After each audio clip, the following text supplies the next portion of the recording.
Okay, so the short answer is no, please do not put on harder gears in order to force yourself to climb faster.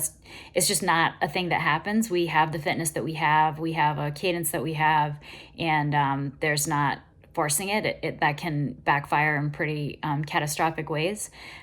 So there is a time and a place for low cadence training, but what happens when you ride at a low cadence? You're actually recruiting these type two fast twitch muscle fibers, and those particular fibers. I'm not going to get into type 2A, type 2B, that kind of thing, but in short, type 2 fibers rely much more on carbohydrate, glucose, sugar for fuel, as opposed to type 1 fibers, which rely on oxygen.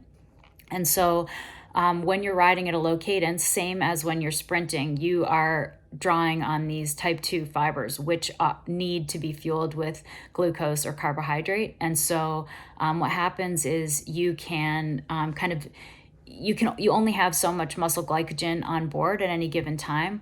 And even if you're really good about eating and drinking as you're riding, you're only going to be able to replenish those glycogen stores to a certain extent. And so once you mash gears at a low cadence and kind of deplete the muscle glycogen, that's kind of it. You're going to be out. And, we've all experienced that kind of empty leg feeling when you're just completely dead, you're completely spent. And so that's what's going to happen if you're mashing a hard gear, and you only have so much kind of cardiovascular fitness in order to turn a larger gear over fast and potentially, use muscles that are relying on oxygen.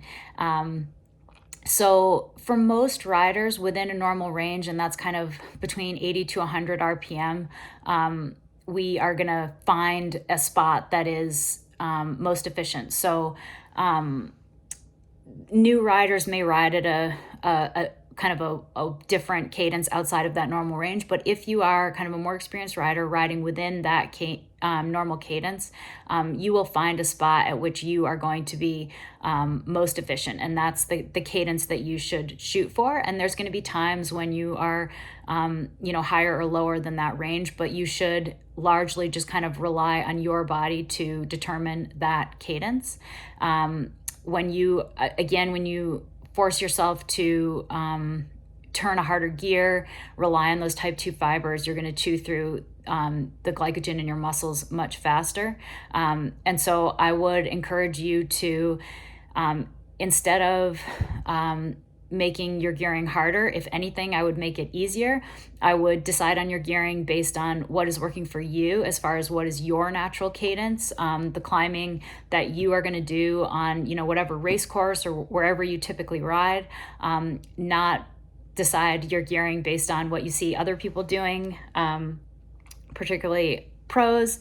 That may mean adding larger cogs on your road bike. That may mean using a smaller chainring on your mountain bike than what you see other people doing. But I would encourage you to see where your natural cadence falls, what is appropriate for you.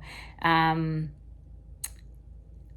would also, people talk a lot about being worried about being spun out if they have like a smaller chainring on your mountain bike. I would think long and hard about the courses where you are concerned about being spun out, because truly the downsides of being spun out, usually in most cases, you are potentially costing yourself a few seconds, whereas if you are overgeared on a significant amount of climbing on a race course, you could potentially really destroy your legs and give up a lot more time than you might with being spun out. So in short, I'm going to encourage you to do the opposite of what you are leaning towards doing. And if anything, shoot for easier gearing and not harder gearing. There is not that, it doesn't work that way to put harder gears on and force yourself to pedal harder.